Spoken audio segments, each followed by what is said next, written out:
നമസ്കാരം, എല്ലാവർക്കും A plus ബയോളജിയുടെ പുതിയൊരു എപ്പിസോഡിലേക്ക് സ്വാഗതം.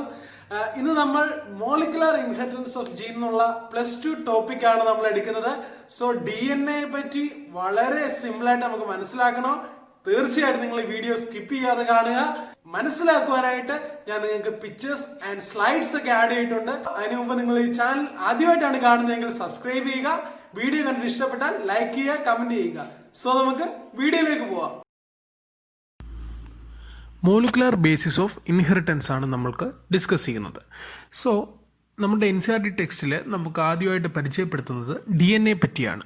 ഈ DNAയും നമ്മൾ കേട്ടിട്ടുള്ള RNAയും ഏതിൻ്റെ കാറ്റഗറിയിൽ വരുന്നു? ന്യൂക്ലിക് ആസിഡിൻ്റെ കാറ്റഗറിയിൽ വരുന്നു. ഡിയോക്സി റൈബോസ് ന്യൂക്ലിക് ആസിഡ് DNAയും അതുപോലെ തന്നെ റൈബോസ് ന്യൂക്ലിക് ആസിഡ് RNAയുമാണ്.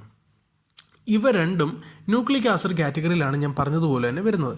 ന്യൂക്ലിക് ആസിഡിനെ പറ്റി ഒരു ഔട്ട്ലൈൻ തരികയാണെങ്കിൽ നമ്മുടെ ശരീരത്തിലുള്ള ഒരു ലിവിങ് ഓർഗാനിസത്തിൻ്റെ ബോഡിയിലുള്ള മാക്രോ മോളിക്യൂൾസ്, അതായത് വലിയ മോളിക്യൂൾസ് ആണ് ന്യൂക്ലിക് ആസിഡുകൾ എന്ന് പറയുന്നത്. ഇവ സെല്ലിനകത്ത് ന്യൂക്ലിയസിനകത്താണ് കാണപ്പെടുന്നത്.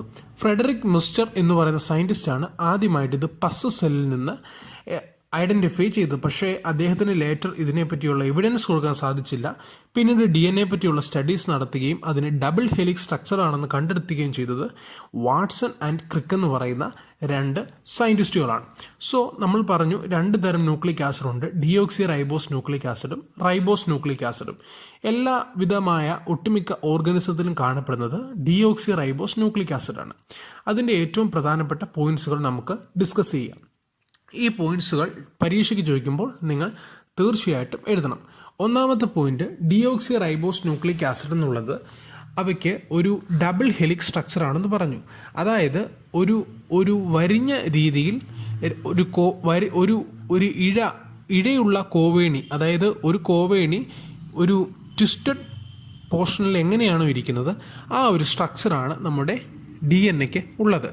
ഇവയ്ക്ക് ആൻറ്റി പൊളാരിറ്റിയാണ്, അതായത് ഇതിന് പൊളാരിറ്റി ഉണ്ട്. അതെന്ന് പറയുന്നത് ഓപ്പോസിറ്റ് ഡയറക്ഷനാണ്. ഞാൻ ഈ കാണിക്കുന്നത് പോലെ ഒരു എൻഡ് 3' ആണെങ്കിൽ മറ്റൊരു എൻഡ് 5' ആണ്. അങ്ങനെയാണ് ഇത് ഡിനോട്ട് ചെയ്യുന്നത്. നാം പറഞ്ഞു 2 പോളി ന്യൂക്ലിക് ആസിഡ് ചെയിനുകളുണ്ട്. സോ 2 എണ്ണം ഉണ്ട്. അപ്പം ഇതിൻ്റെ പൊളാരിറ്റി ഒന്ന് 3' to 5' ആണെങ്കിൽ ഈ കാണുന്ന പോലെ മറ്റൊന്ന് 5' to 3' ആണ്. So in eukaryotic cell, DNA found in nucleus. It is chief component of chromosome. DNA also found in mitochondria and chloroplast. മൈറ്റോകോൺട്രിയയിലും ക്ലോറോപ്ലാസ്റ്റിലും DNA സാധാരണയായിട്ട് കണ്ടുവരുന്നുണ്ട്. മൂന്നാമത്തെ പോയിന്റ് നമ്മൾ പറഞ്ഞു DNAക്ക് ഒരു ഡബിൾ ഹെലിക്സ് സ്ട്രക്ചറാണ്. ഇതിന് പ്രധാനമായി 3 കമ്പോണൻ്റ് ഉണ്ട്. അത് നിങ്ങൾ പഠിച്ചിരിക്കുക. സെക്കൻഡ് പോയിന്റ് ആണ് 3 കമ്പോണന്റ് ഏതൊക്കെയാണ്? നൈട്രോജനസ് ബേസ്, പെൻറ്റോ ഷുഗർ ആൻഡ് നമ്മളുടെ പെൻറ്റോ ഷുഗറും അതുപോലെ തന്നെ ഫോസ്ഫേറ്റ് ഗ്രൂപ്പും. 3 കമ്പോണന്റ്.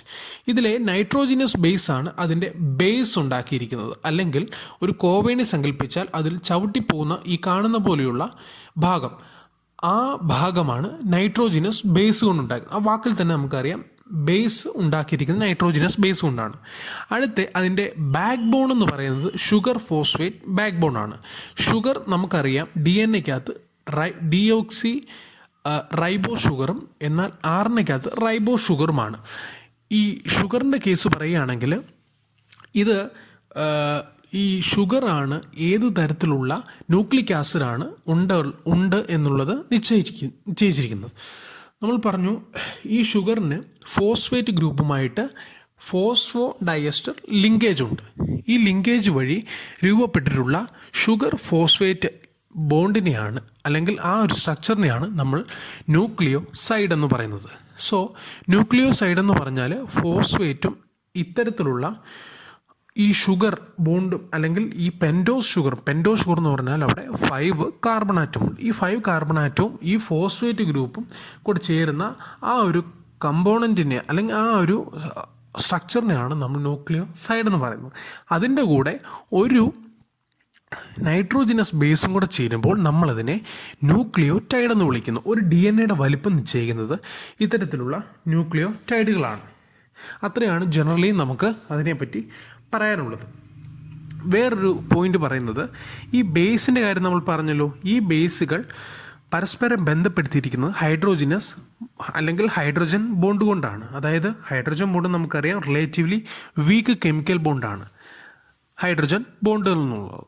സോ നമ്മൾ മനസ്സിലാക്കേണ്ട മറ്റൊരു കാര്യം, 2 തരം നൈട്രോജനസ് ബേസുകളുണ്ട്. ഒന്ന് പ്യൂരിൻസും മറ്റൊന്ന് പിരമിഡൻസും. നിങ്ങൾക്ക് ഈ കാണുന്നത് പോലെ തന്നെ ഇവയെ അടിസ്ഥാനപ്പെടുത്തി മനസ്സിലാക്കാവുന്നതാണ്. പ്യൂരിൻസ് എന്ന് പറഞ്ഞാൽ അഡിനിൻ പ്ലസ് ഗ്വാനിൻ, അതാണ് പ്യൂരിൻ എന്ന് പറയുന്നത്. അതുപോലെ തന്നെ പിരമിഡൻ എന്ന് പറഞ്ഞാൽ സൈറ്റോസിനും അതുപോലെ തന്നെ തൈമിനും പ്ലസ് യുറാസിലും ചേരുന്നതാണ് പിരമിഡൻ എന്ന് പറയുന്നത്. സോ നൈട്രോജനസ് ബേസുകൾ 2 തരം, പ്യൂരിൻസ് ആൻഡ് പിരമിഡൻസ്. ഈ പ്യൂരിനും പിരമിഡിനും കൂടെ ഒരു ഹാഫ് ചേർന്നിട്ടാണ് നമുക്ക് ഈ ബേസ് ഉണ്ടാക്കാൻ സഹായിച്ചിരിക്കുന്നത്.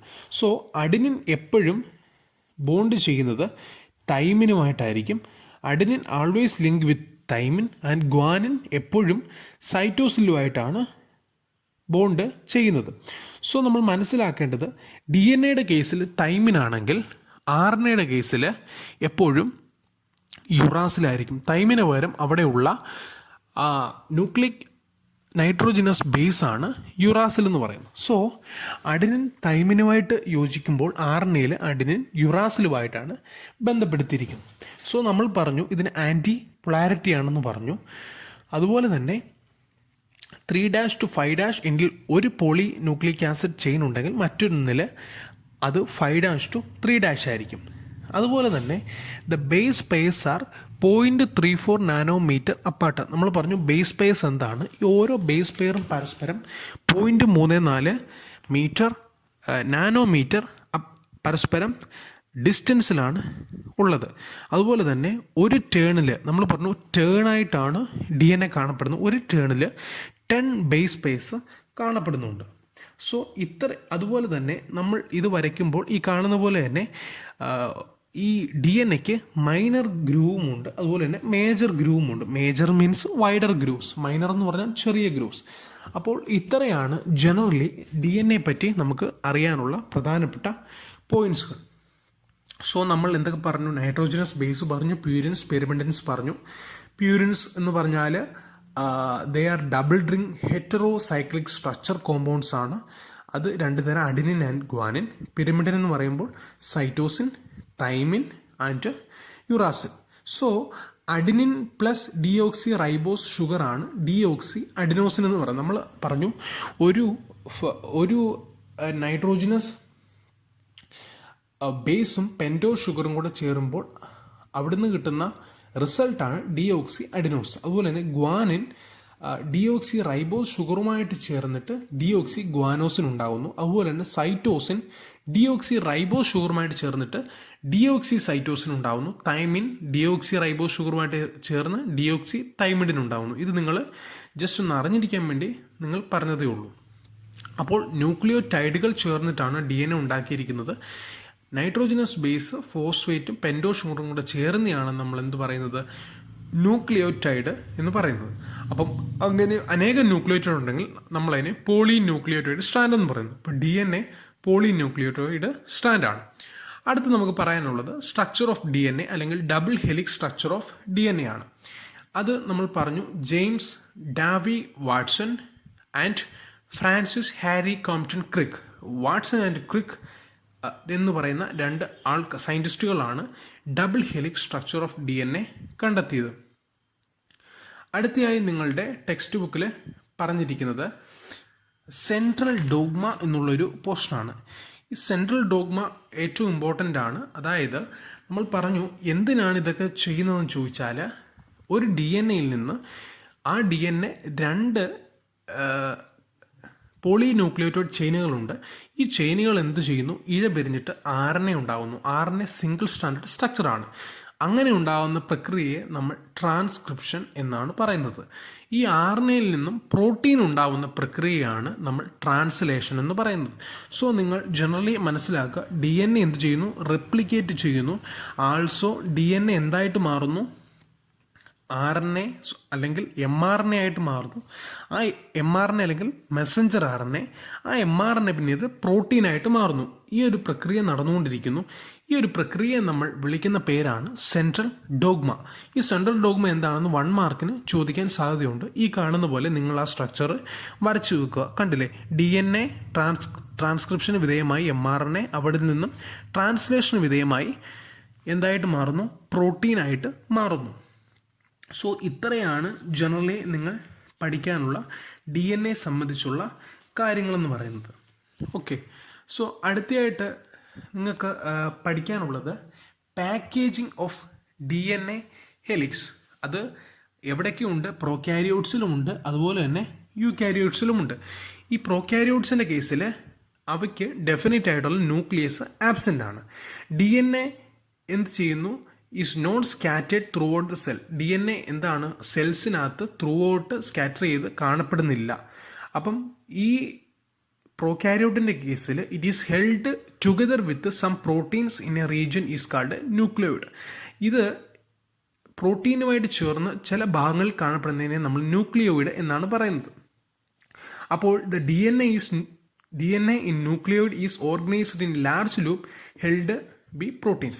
അപ്പോൾ അങ്ങനെ ഈ DNA ഇൻ ന്യൂക്ലിയോയിഡ്, നമ്മൾ പറഞ്ഞു ന്യൂക്ലിയോയിഡ് സം റീജിയണിൽ DNA ന്യൂക്ലിയോയിഡ് എന്നാണ് വിളിക്കപ്പെടുന്നത്. അത് പ്രോട്ടീൻസുമായിട്ട് ചേർന്നിട്ടാണ്. അപ്പോൾ അങ്ങനെ DNA in nucleoid is organised in large loops held B proteins. അങ്ങനെയാണ് അവിടെ പ്രോട്ടീൻസ്, അങ്ങനെ ലാർജ് ഗ്രൂപ്പ്സ് ഉണ്ട്, അങ്ങനെ അവ പ്രോട്ടീൻ സിന്തസിന് സഹായിക്കുന്നു. സോ പാക്കേജിങ് ഓഫ് DNA ഹെലിക്സിനകത്ത് നമ്മളുടെ അടുത്തയായിട്ട് പഠിക്കേണ്ടത് യൂകാരിയോട്ടിക് സെൽസിൽ എങ്ങനെയാണ് എന്നാണ്. യൂകാരിയോട്ടിക് സെൽസിൽ ആണ് ഏറ്റവും ഇമ്പോർട്ടൻ്റ് ആയിട്ട് നമ്മൾ പഠിക്കേണ്ട പോർഷൻ എന്ന് പറയുന്നത്. സോ യൂകാരിയോട്ടിക് സെൽസിൻ്റെ കേസിൽ പാക്കേജിങ് ഓഫ് DNA നടക്കുന്നത് DNA is establish with positive charged basic protein called histones. അപ്പം ഈ അവരുടെ ബേസിക് പ്രോട്ടീൻസ് ആയിട്ടുള്ള ഹിസ്റ്റോൺ എന്നാണ് അതിനെ വിളിക്കുന്നത്. അപ്പോൾ ഹിസ്റ്റോൺസ് എന്താണ്? പോസിറ്റീവ്ലി ചാർജ്ഡ് ആണ്. എന്തുകൊണ്ടാണ്? Due to rich in basic amino acid like lysine and arginine. Basic amino acid ധാരാളമുള്ള ഹിസ്റ്റോൺസിന് ചുറ്റുമാണ് ഇത്തരത്തിലുള്ള DNA. അപ്പം നമ്മൾ പറഞ്ഞു യൂകാരിയോട്സിൻ്റെ കേസിൽ DNA stabilised with positive charged basic protein called histone. ഹിസ്റ്റോൺസിൻ്റെ ചുറ്റുമാണ് എന്താണ്? DNA ഉള്ളതെന്ന് പറഞ്ഞു. ആ ഹിസ്റ്റോൺ മോളിക്യൂൾ എന്താണ്? പോസിറ്റീവിന് കാരണം large number of amino acid like lysines and arginine ഉണ്ട്. Histones are organised to form a unit of 8 molecules called histone octamer. അപ്പം ഹിസ്റ്റോൺസ് ഓർഗനൈസ് ചെയ്തിരിക്കുന്നത് ഒരു 8 മോളിക്യൂൾസ് ടുഗദർ ചേർന്നിട്ടാണ്. അത് ഈ കാണുന്ന പോലെ ഹിസ്റ്റോൺ ഒക്ടാമർ ഉണ്ട്. ആ ഹിസ്റ്റോൺ പ്രോട്ടീനെ ചുറ്റുമാണ് DNA വൈൻഡ് ചെയ്തിരിക്കുന്നത്, അല്ലേ? സോ നെഗറ്റീവ്ലി ചാർജ്ഡ് ആണ് എന്ത്? DNA എന്ന് നമുക്കറിയാം. അപ്പം negatively charged DNA wrapped around positively charged histone octamer to form a structure called nucleosome. അപ്പം ന്യൂക്ലിയോസോം എന്താണെന്ന് 1 മാർക്കിന് ചോദിച്ചാൽ നിങ്ങൾ എഴുതുക. ഇൻ യൂകാരിയോട്ടിൻ്റെ കേസിൽ DNA റാപ്പ് ചെയ്ത്, ഹിസ്റ്റോണിനെ റാപ്പ് ചെയ്തുകൊണ്ട് അല്ലെങ്കിൽ ഹിസ്റ്റോൺ ഒക്ടാമറിനെ റാപ്പ് ചെയ്തുകൊണ്ട് കാണപ്പെടുന്നു. അതിനെയാണ് നമ്മൾ ന്യൂക്ലിയോസോംസ് എന്ന് പറയുന്നത്. സോ അപ്പോൾ നമുക്കറിയാം the nucleosome forms the repeating unit of structures in nucleus called chromatin. അപ്പം ക്രൊമാറ്റിനിൻ്റെ ഒരു repeating unit of a structure in nucleus called chromatin. അങ്ങനെ അവർ എന്തായിട്ട് മാറുന്നു? റിപ്പീറ്റഡ് സ്ട്രക്ചർ ഓഫ് ന്യൂക്ലിയോസോം ചേർന്നിട്ട് അവ ക്രൊമാറ്റിൻ ആയിട്ട് മാറുന്നു. സോ ക്രൊമാറ്റിൻ എന്ന് പറയുന്നത് is packaged to form chromatin fibres. അപ്പം അവർ ഫർദർ എന്താണ്?